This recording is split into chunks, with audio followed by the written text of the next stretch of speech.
তাসুব্বু আসহাবি, আমার সাহাবাদেরকে গালি দিও না। মনে রাখবা তোমাদের কেউ উহুদ পাহাড় পরিমাণ দান করা, তোমাদের কেউ উহুদ পাহাড় পরিমাণ যদি দান করো, এই দান করাটা আমার সাহাবার 1 হাত পরিমাণ অথবা 2 হাত পরিমাণ যে দান, ওই দানের কাছেও বুঝতে পারবা না। এই জন্য তাদেরকে গালি দেওয়া যাবে না। তাহলে আমি মোহাব্বতের ধারাটা বুঝাইতে চাইতেছি, ওলামায়ে কেরাম তাদেরকেও মহব্বত করব, আল্লাহওয়ালা পীর মাশায়েখদেরকে মহব্বত করব, ইমামদেরকে মহব্বত করব, তাবিঈদেরকে মহব্বত করব, তাবিঈনদেরকে মহব্বত করব, সাহাবাদেরকে মহব্বত করব, সমস্ত নবীদেরকে মহব্বত করব, আল্লাহকে মহব্বত করব। এই মহব্বত অন্তরে ঢুকিয়ে বাতিল থেকে বেঁচে থেকে, বেদাত থেকে বেঁচে থেকে, হকের উপর অটল থেকে যেন আমরা দুনিয়া থেকে বিদায় নিতে পারি, আল্লাহ তৌফিক দান করেন। তাহলে আগের মূল কথায় ফিরে আসি, জাগ্রত আর নিদ্রা উভয় অবস্থাটা যেন রসুলের সুন্নাহ মোতাবেক কাটে। আর রসুলের সুন্নাহ মোতাবেক তখনই সম্ভব হবে যখন নবীজির মহব্বত অন্তরে আমরা লালন করতে পারবো। আল্লাহ পাক রব্বুল আলামিন সকলকে কথাগুলোর উপর আমল করার তৌফিক দান করেন। আমিন ওয়া আখিরু দাওয়ানা আনিল হামদুলিল্লাহি রাব্বিল আলামিন। বেশি প্রিয় হতে হবে কে? আল্লাহ, আল্লাহ এবং তার রাসূল। আচ্ছা, মায়ের চাইতে, বিবির চাইতে, ভাইয়ের চাইতে, সন্তানদের চাইতে, ব্যবসার চাইতে, সব কিছুর চাইতে আল্লাহ, আল্লাহ রসুল বেশি প্রিয় হতে হবে। যদি না হয় তাহলে আযাবের অপেক্ষা করা। তো আবার আসেন, জাগ্রত আর নিদ্রা এই উভয় অবস্থায় সুন্নাহগুলা পালন করা তখন সহজ হবে যদি রাসূল আকরাম সাল্লাল্লাহু আলাইহি সাল্লামের মহব্বত আমাদের মধ্যে বেশি থাকে। দেখেন, আমাদের মাঝে একটা অবহেলিত সুন্নতের নাম মেসওয়াক। একটা অবহেলিত সুন্নতের নাম কি? মেসওয়াক। রাসূল আকরাম সাল্লাল্লাহু আলাইহি সাল্লাম, আরেকটা কথা, যখন আপনারা রাতের বেলা ঘুমাবেন, ক্বালা রাসূলুল্লাহ সাল্লাল্লাহু আলাইহি ওয়াসাল্লাম, আল্লাহ নবী বলেন, ইদা আওয়াইতা ইলা ফিরাশিক ফাতাওয়াদ্দা ওযুআকা লিস-সালাহ, নামাজের জন্য যেইভাবে ওযু করো ঘুমের আগে ঠিক ওইভাবে ওযু করবা। তাহলে রাতের বেলা ঘুমের আগে ওযু করা, ঘুমের আগে কি করা? আচ্ছা, ওই ওযুর আগে একটা কাজ করবেন, মেসওয়াক করা। বলেন কি করা? মেসওয়াক করা। বলছিলাম একটা অবহেলিত সুন্নতের নাম বর্তমানে মেসওয়াক। অথচ রাসূল আকরাম সাল্লাল্লাহু আলাইহি সাল্লাম বলেন, সহিহুল জামে 2375 নম্বর হাদিস, 2375, এই হাদিসের মধ্যে রাসূল আকরাম সাল্লাল্লাহু আলাইহি সাল্লাম বলেন, উমিরতু বিসওয়াক হাত্তা খাশিতু আন আদরাদা, আমার মেসওয়াকের ব্যাপারে এত বেশি বলছে আল্লাহ তাআলা, জিবরাইলের মাধ্যমে এত বেশি হুকুম করছে, আমার মনে হলো যে মেসওয়াক করতে করতে না জানি আমার দাঁতগুলা পড়ে যায়, এত বেশি আমি আশঙ্কা করে ফেললাম। 376 নম্বর হাদিস, রাসূল আকরাম সাল্লাল্লাহু আলাইহি সাল্লাম বলেন, উমিরতু বিসওয়াক হাত্তা খাশিতু আইয়ুক্তাবা আলাইয়া, আমাকে আল্লাহর পক্ষ থেকে এত বেশি মেসওয়াক করতে বলা হলো, আমি আশঙ্কা করে ফেললাম না জানি মেসওয়াক করাটা আমার উপর আল্লাহ ফরজ করে দেয়। বুখারী শরীফের 887 নম্বর হাদিস, ক্বালা রাসূলুল্লাহ সাল্লাল্লাহু আলাইহি ওয়াসাল্লাম লাউলা খাশিতু, নবীজি বলেন, লাউলা, আমি যদি আশঙ্কা না করতাম, লাউলা আন আশুক্কা আলা উম্মতি, আমি যদি আমার উম্মতের ব্যাপারে আশঙ্কা না করতাম, লা আমারতুহুম বিসওয়াকি ইনদা কুল্লি সালাহ, বর্ণনায় মা কুল্লি সালাহ, আমি যদি আমার উম্মতের জন্য কষ্টকর মনে না করতাম, লাউলা আন আশুক্কা আলা উম্মতি, আমার উম্মতের জন্য যদি কষ্টকর না হতো, তো উম্মতকে বলতাম 5 ওয়াক্ত নামাজের আগে যেন মেসওয়াক করে। 5 ওয়াক্ত নামাজের আগে কি করে? নবীজি 5 ওয়াক্ত নামাজ না, এমনি মেসওয়াক করতেন। অনেক সময় এমনি, প্রায় সময় নবীজি মেসওয়াক করতেন। আবু মাসুদ আনসারী রাদিয়াল্লাহু তাআলা আনহুর বর্ণনা, নাসাই শরীফের প্রথম পৃষ্ঠাটা করলে 3, 5, 8 নাম্বার হাদিস, তিনটা মেসওয়াকের সম্পর্কে। উনি বলেন, আবু মাসুদ বলেন, নবীজির কাছে দাখালতু আলা রাসূলিল্লাহ ওয়া হুয়া ইস্তান্নু, নবীজির কাছে যাইতাম, যাওয়ার পরেই দেখতাম উনি মেসওয়াক করে। এমনি একটা সময় গেছি, গিয়ে দিয়ে মেসওয়াক করতেছে। ওয়াল তরফু সিওয়াক আলা লিসানি, কয় দেখতাম মেসওয়াকের মাথাটা জিহ্বার মধ্যে আছে। ওয়া হুয়া ইয়াকুলু আ আ, নবীজি আ আ করতেন। আমারটা সুন্দর হয় নাই, নবীজিরটা নিশ্চিত অনেক সুন্দর ছিল এই আ আ করাটা। তো রাসূল আকরাম সাল্লাল্লাহু আলাইহি সাল্লাম প্রায় সময় মেসওয়াক করতেন। তো মেসওয়াকের ব্যাপারে বেশি বলবো না, মেসওয়াকের ব্যাপারে আমার একটা বয়ান আছে, লম্বা বয়ান আছে মেসওয়াকের ব্যাপারে। রাসূল আকরাম সাল্লাল্লাহু আলাইহি সাল্লামের বিবি আম্মাজান আয়েশা সিদ্দিকা রাদিয়াল্লাহু তাআলা আনহাকে একজন প্রশ্ন করছেন, নাসাই শরীফের 5040 নম্বর হাদিস, আম্মাজান, নবী যখন বাহির থেকে ঘরে আসে সর্বপ্রথম কি করে? আম্মাজান কয়, আর কি করবে? বাদা আবিস সিওয়াক, সর্বপ্রথম মেসওয়াক করে। ঘরে ঢুইকাই মেসওয়াক করে। তা আজকে থেকে আপনারা এখন এই আজকে থেকে ওয়াদা করেন ইনশাআল্লাহ, যাদের মেসওয়াক আছে, যারা নাই কিনে নিবেন, আর যাদের আছে তারা আপনারা বাসায় গিয়ে আজকে সর্বপ্রথম মেসওয়াক করবেন। রাজি আছেন? এটার দ্বারা কি হবে? নবীজির সাথে আপনার গোপন একটা তৈরি হবে যেটা আপনি কাউকে বলতেও পারবেন না, কেউ বুঝবেও না, বাকি নবীর সাথে আপনার গভীর নিবিড় এবং গোপন সম্পর্ক তৈরি হবে। সত্যি বলছি, সম্পর্ক তৈরি হবে। রসুল আকরাম সাল্লাল্লাহু আলাইহি সাল্লামের এই সুন্নাহগুলা পালন করা তখন সহজ হবে আল্লাহ রসুলের মহব্বত যখন আমাদের মাঝে সবচেয়ে বেশি হবে। মুসলিম শরীফের 43 নম্বর হাদিস, এই হাদিসের মধ্যে আসছে ক্বালা রাসূলুল্লাহ সাল্লাল্লাহু আলাইহি ওয়াসাল্লাম, আল্লাহ নবী বলেন সালাসুন মান কুন্না ফীহি ওয়াজাদা বিহিন্না হালাওয়াতাল ঈমান। তিনটা গুণ যদি কোনো মানুষ অর্জন করে ফেলে, তিনটা গুণ যদি কারো মধ্যে থাকে, ওই ব্যক্তির মধ্যে আল্লাহ পাক রব্বুল আলামিন ঈমানের স্বাদ তৈরি করে দেয়। তিন গুণ যদি কেউ অর্জন করে, কারো মধ্যে তিনটা গুণ থাকে, ওয়াজাদা, এই ব্যক্তি পাবে, বিহিন্না, এই তিন গুণের মাধ্যমে হালাওয়াতাল ঈমান, ঈমানের স্বাদ উপভোগ করতে। এক নাম্বার, মান কানাল্লাহু ওয়া রাসূলুহু আহাব্বা ইলাইহি মিম্মা সিওয়াহুমা। এক নাম্বার, আল্লাহর রাসূল ওই ব্যক্তির কাছে দুনিয়ার সবচাইতে বেশি ভালোবাসার পাত্র হতে হবে, তাহলে ওই ব্যক্তি ঈমানের স্বাদ পাবে। দুই নাম্বার, ওয়া আইয়ুহিব্বাল মারআ লা ইউহিব্বুহু ইল্লা লিল্লাহ। কোন মুসলমান অন্য কোন মুসলমানকে ভালোবাসা একমাত্র আল্লাহর জন্য ভালোবাসা। তিন নাম্বার, রাসূল বলেন ওয়া আইয়াকরাহা আইয়াউদা ফিল কুফরি বাদা আন আনকাদাহুল্লাহু মিনহু কামা ইয়াকরাহু আইয়ুকযাফা ফিন্নার।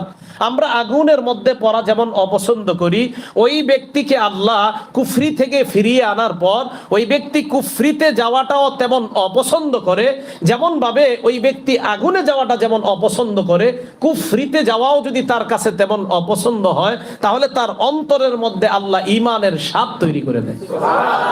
তাহলে তিনটা, এক নাম্বার মান কানাল্লাহু ওয়া রাসূলুহু আহাব্বা ইলাই, আল্লাহ রাসূল সবচাইতে বেশি মহব্বতের পাত্র হতে হবে।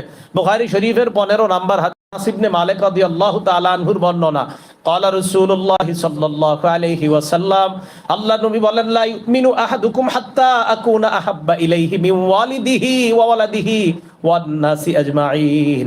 তোমাদের মধ্যে ততক্ষণ কেউ পরিপূর্ণ ঈমানদার হতে পারবে না যতক্ষণ না পর্যন্ত আমি নবী মুহাম্মদ তোমাদের কাছে বাবার চাইতে, তোমার সন্তানের চাইতে, দুনিয়ার সমস্ত মানুষের চাইতে বেশি প্রিয় না হব, সব চাইতে বেশি মহব্বতের পাত্র যদি আমি না হই, তোমরা পরিপূর্ণ ঈমানদার হতে পারবা না। আরেকটা বিষয় দেখেন, আমার আপনার মন অনেক কিছুই চায়। রাত্রে ঘুমানোর সময় আমার আপনার মন চাইবে, আরে থুর আজকে মেসওয়াক না করলে কি হবে। রাত্রে শোয়ার সময় শয়তান বলবে, আজকে একটু ওযু না করলে কি হবে। রাত্রে শোয়ার সময় শয়তান বলবে, নবীর শিখানো দোয়াটা আজকে না পড়লে সমস্যা কি। এই কথাগুলো শয়তান আপনাকে দিবে। আল আরবাউন আন-নবুবিয়্যা কিতাবের নাম, হাদিস নাম্বার 41 নাম্বার হাদিস, নবীজি বলেন ক্বালা রাসূলুল্লাহ সাল্লাল্লাহু আলাইহি ওয়াসাল্লাম লা ইউমিনু আহাদুকুম হাত্তা ইয়াকুনা হাওয়াহু তাবআন লিমা জিতু বিহি। আমি নবী যা নিয়ে এসেছি, এই নিয়ে আসাটাকে যদি তোমাদের অন্তর, তোমাদের দিল, তোমাদের নফস, তোমাদের চাহিদা, তোমাদের অন্তর যদি আমি যা নিয়ে এসেছি এটাকে যদি অনুসরণ করতে না পারো, আমি বলছি এইভাবে ঘুমানো, এটা যদি তোমার দিল না চায়, আমি বলছি ওযু করা, এটা যদি তোমার দিল না চায়, আমি বলছি এইভাবে মাথার নিচে হাতটা রেখে এই দোয়া পড়া, এটা যদি তোমার মন না চায়, আমি বলছি এইভাবে তুমি ডান কাত হয়ে ঘুমানো, এটা যদি তোমার দিল না চায়, লা ইউমিনু, তুমি পরিপূর্ণ ঈমানদার হতে পারো নাই। রাসূল বলেন তোমার দিল চাইবে আমার বিরুদ্ধে কাজ করা, ওই দিলের বিরোধিতা করে তুমি যখন আমি রাসূলের সুন্নাহ আদর্শকে গ্রহণ করবা, তখন পরিপূর্ণ ঈমানদার হতে পারবে। সুবহানাল্লাহ। লা ইউমিনু আহাদুকুম হাত্তা ইয়াকুনা হাওয়াহু তাবআ, হাওয়াহু তাবআ, আমাদের কুপ্রবৃত্তি, আমাদের চাহিদাগুলা গুনাহ করতে। নবীজি বলে আমি যা নিয়ে আসছি এই নফসকে এটার অনুসারী বানাও, আমি যা নিয়ে আসছি নফসকে এই আমার আনিত বিধানের, আমি আল্লাহর রাসূলের পক্ষ থেকে, মানে আল্লাহ আর আমার পক্ষ থেকে যে বিধান দিলাম, এই বিধানের অনুসারী তোমার নফসকে বানাও, তাহলে তুমি পরিপূর্ণ ঈমানদার হবা। সুবহানাল্লাহ। এবার দেখবেন সত্যি সত্যি ঘুমানোর সময় আমরা যাতে সুন্নাহ বহির্ভূত ঘুমাই, শয়তান কতভাবে ধোঁকা দেয়। যে একদিন যদি এরকম তুই এইভাবে মেসওয়াক এক উক্ত নামাজে না করলে কি হয়, পকেটে মেসওয়াক আছে আপনার, এরপরে আরে একটু না করলে কি হয়। হ্যাঁ, একটা হলো জামাত দাঁড়ায় গেছে ঠিকই আপনি, কিন্তু আপনি জামাত ইচ্ছাকৃত ভাবে যদি না ধরতে পারেন তো বুঝবেন শয়তান কোনো কাজে ব্যস্ত রাখছে আপনারে, এই জন্য আসতে পারেন নাই, আর আইসা আজকে মেসওয়াকটা করতে পারেন নাই। এগুলা শয়তানের কুপ্রবৃত্তি, আমাদের শয়তান আমাদেরকে অন্যভাবে চালাইতে চায়। তো নবীজি বলে, তোমার এই নফসকে আমার আনিত যে বিষয়গুলা, এগুলার অনুসারী যতক্ষণ না বানাতে পারবা, ততক্ষণ পরিপূর্ণ ইমানদার হতে পারবা না। আল্লাহ পরিপূর্ণ ইমানদার হওয়ার তৌফিক দান করেন। আনাস রাদিয়াল্লাহু তাআলা আনহুর আরেকটা বর্ণনা, মুসলিম শরীফের 2639 নম্বর হাদিসের বর্ণনা। আনাস ইবনে মালিক রাদিয়াল্লাহু তাআলা আনহু বলেন, বাইনা আনা ওয়া রাসূলুল্লাহ খারিজাইনি মিনাল মসজিদ, আমি এবং আল্লাহ রাসূল মসজিদে নববী থেকে বের হইতেছিলাম। লাকিনা রাজুলান ইনদা সুদ্দাতিল বাব, দরজায় এক ব্যক্তির সাথে আমার আর রাসূলের সাক্ষাৎ। ওই ব্যক্তি আল্লাহ রাসূলকে বললেন, ইয়া রাসূলুল্লাহ মাতাস সাআ, হুজুর কিয়ামত কবে হবে? নবীজি জবাব দিলেন, মা আদাত্তালাহা, কিয়ামতের প্রস্তুতি নিছনি?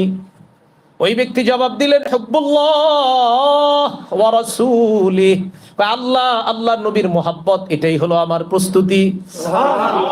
আমি আল্লাহকে ভালোবাসি, আল্লাহ রাসূলকে ভালোবাসি, এটা আমার প্রস্তুতি। নবীজি বললেন, ফাইন্নাকা মা'মান আহবাবতা, তুমি যাকে মুহাব্বত করো কিয়ামতের ময়দানে তার সাথেই তুমি থাকবা। আনাস বলেন, ফামা ফারিহনা বাদাল ইসলাম আশাদ্দা ফারহান বাদা কাউলিন নবী সাল্লাল্লাহু আলাইহি ওয়াসাল্লাম আনতা মা'মান আহবাবতা। আল্লাহর নবী যখন বললেন তুমি যাকে মুহাব্বত করো কিয়ামতের ময়দানে তার সাথে থাকবা, হযরতে আনাস বলেন, নবীর এই কথা বলার পর, ইসলাম গ্রহণ করার পর এত খুশি আমরা আর কখনো হই নাই। আনাস বলেন, নবীর এই কথা এত খুশি হইছি কেন? আনাস বলেন, ফাআনা উহিব্বুল্লাহ, আমি আল্লাহরে ভালোবাসি, ওয়া রাসূলা, আল্লাহ রাসূলকে ভালোবাসি, ওয়া আবা বকরিন, আবু বকরকে ভালোবাসি, ওয়া উমর, উমরকে ভালোবাসি, ওয়া আরজু আন আকুনা মাহুম, আমার আশা আমি তাদের সাথে হাসরে থাকবো, তাদের সাথেই জান্নাতের আশেপাশে থাকবো।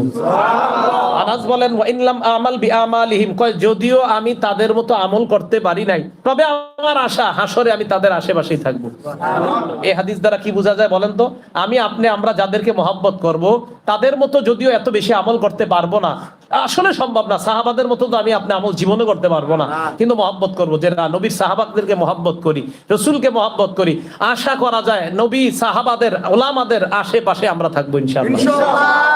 এবার বিপরীত দিকে দেখেন তো, আপনি মহব্বত যদি অন্য কাউরে করেন। আরেকটা হাদিস শোনেন তাহলে, মুসলিম শরীফের 2640 নাম্বার হাদিস, আগেরটা বললাম 2639, এটা হলো 2640। এই হাদিসের বর্ণনাকারী আব্দুল্লাহ ইবনে মাসউদ রাদিয়াল্লাহু তাআলা, আব্দুল্লাহ ইবনে মাসউদ রাদিয়াল্লাহু তাআলা আনহু বলেন, জাআ রাজুলুন ইলা নবী সাল্লাল্লাহু আলাইহি ওয়াসাল্লাম, এক ব্যক্তি আল্লাহ নবীর কাছে আসলেন। আসার পর আল্লাহ নবীকে বললেন, ইয়া রাসূলুল্লাহ কাইফা ফি রাজুলিন আহাব্বা কওমান ওয়া লাম্মা ইয়ালহাকা বিহিম, হুজুর ওই ব্যক্তির ব্যাপারে আপনি কি বলেন যেই ব্যক্তি কোন সম্প্রদায়কে ভালোবাসে? আপনাদের এলাকার কোন মানুষ আলেমদেরকে মহব্বত করেন, কিন্তু আলেমদের মতো এত পরিমাণ আমল করতে পারেন না, আসলেই পারবেন না, সারাক্ষণ তারা হয়তো কল আল্লাহ না হয় কল রাসূলুল্লাহ নিয়ে আসে, তো সারাক্ষণ সওয়াবের মধ্যে থাকে। বিশেষ করে হেফজখানা মুক্তবে যারা আছে, তারা তো 24 ঘন্টা আমল জারি আছে তাদের। এখন আপনাদের এলাকার কেউ আলেমদেরকে মহব্বত করেন, কিন্তু তাদের মতো আমল করতে পারেন না। এক ব্যক্তিকে নবীজিকে বললেন, হুজুর ওই ব্যক্তির ব্যাপারে আপনি কি বলেন যেই ব্যক্তি কোন সম্প্রদায়কে মহব্বত করে কিন্তু তাদের মতো আমল করতে পারে না, তার ব্যাপারে আপনি কি বলেন? নবীজি বললেন, আলমার উমা আমান আহাব্বা, মানুষ তাদের সাথেই কিয়ামতের মাঠে থাকবে যাদেরকে সে মহব্বত করে। এই কথাটা সারা জীবন মনে রাখেন, আমি যাকে মহব্বত করব তার সাথে আমার হাসর হবে। আজকাল অনেকে দাবি করে দেখবেন, আমি কি কম নামাজ পড়ি, আমি কি কোরআন রিসার্চ কম করি, আমি কি হাদিস রিসার্চ কম করি, এরকম বলে অনেকে। কিন্তু উনি কোরআনও রিসার্চ করে, হাদিসও রিসার্চ করে, এইগুলা রিসার্চ করার পর ওনার ফলাফল কি বাইরে জানেন? উনি এইগুলা রিসার্চ করার পর ফলাফল বের হয় যে এতদিন বাংলাদেশের হুজুররা যা বলছে ইসলাম সব এরা ভুল বুঝাইছে আপনাদেরকে। তখন একটা বইয়ের নাম দিয়ে দিবে, প্রকৃত ইসলাম ও নকল ইসলাম। কি নাম দিবে? ওলামায়ে কেরাম যে আদর্শ আপনাদেরকে শিখাইতেছে কোরআন সুন্নাহ, এটার নাম দিবে নকল, আর ওনারটার নাম দিবে প্রকৃত। তখন উনি আপনাকে বলবে ওই হাদিসগুলা মানা যাবে না, কারণ এই হাদিসগুলার সাথে কোরআনের ওই আয়াতের সাংঘর্ষিক, ওই হাদিসগুলা মানা যাবে না, এটার সাথে কোরআনের ওই আয়াতটা মিলতেছে না, আপনাকে এরকম বুঝাবে। তো মনে রাখবেন, আপনি যদি ওই ব্যক্তিকে মহব্বত করেন, যেই ব্যক্তি আপনারে বুঝাইতে বুঝাইতে এক পর্যায়ে মসজিদ থেকে বের করে ফেলে, তো কিয়ামতের মাঠে আপনি তার সাথেই থাকবেন। এজন্য ভয়ঙ্কর অবস্থার মধ্যে আমরা আছি, এটা একটু মাথায় রেখেন। রাসূল আকরাম সাল্লাল্লাহু আলাইহি সাল্লাম বলে, আমার উম্মত শেষ জামানায় তোমরা একজন আমল করবা, 50 জনের সওয়াব তোমার আমল নামায় লেখা হবে। সাহাবারা নবীজির প্রশ্ন করলেন, হুজুর কোন 50 জন? আমাদের 50 জন না ওই জামানার 50 জন? নবীজি বললেন, বাল মিনকুম 50, বরং তোমাদের 50 জনের সওয়াব আমার শেষ উম্মতের এক ব্যক্তিকে দেওয়া হবে। এই জন্য এই যুগে একবার ওইটাতে যাওয়া, একবার ওইটাতে, মানে চারোদিকে আপনি খালি দৌড়ান, না না মনে হয় ওখানে ঠিক, ওখানে ঠিক, এত দৌড়াদৌড়ি বাদ দিয়ে মসজিদ মাদ্রাসা ধরেন, ইনশাল্লাহ ঠিক থাকবেন। অত দৌড়াদৌড়ি বাদ দেন, খালি চারোদিকে খোঁজে কোথায় যাবে কোথায় যাবে, এক পেরেশানির মধ্যে যায়টা হঠাৎ কয়, হুজুর এতদিনে প্রকৃতি ইসলাম বুঝছি, এতদিন বুঝি নাই।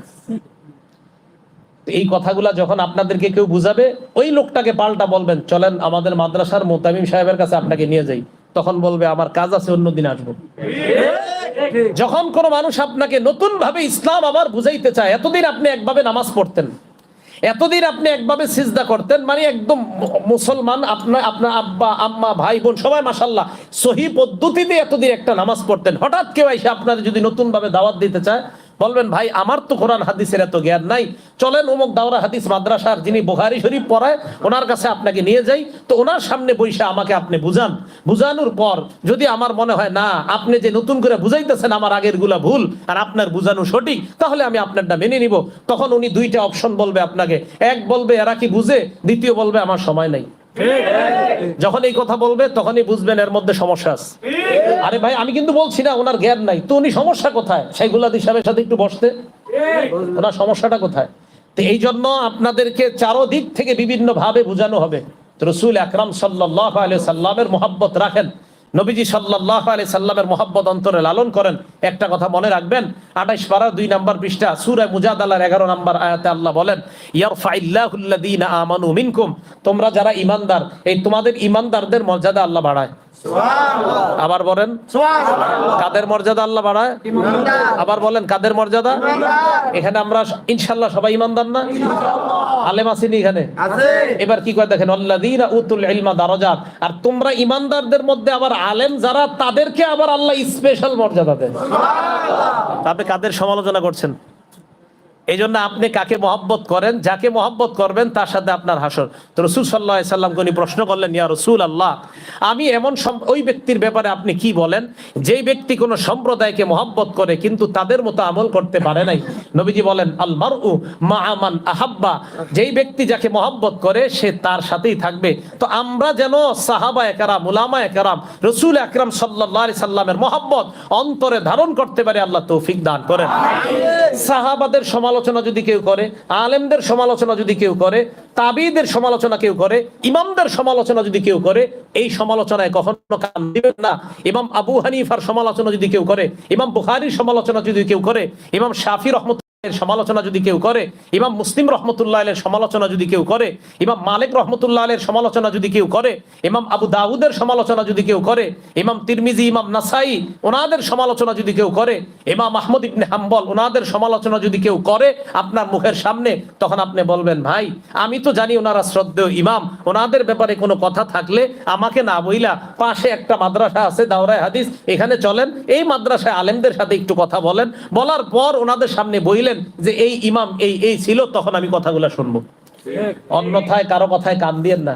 আরে ভাই আপনার নিজের ঈমান আমল নিয়েই তো আপনি টেনশন থাকা দরকার। আপনি আইছেন আবু হানিফারে নিয়ে টেনশন করতে, আপনার এত টেনশন ইমাম আবু হানিফারে নিয়ে, ইমাম বুখারীকে নিয়ে এত টেনশন, আপনার কি পরিমাণ টেনশন! সুবহানাল্লাহ। মাঝে মাঝে চিন্তা যে সাধারণ জনগণের এত টেনশন ইমাম আবু হানিফারকে নিয়ে।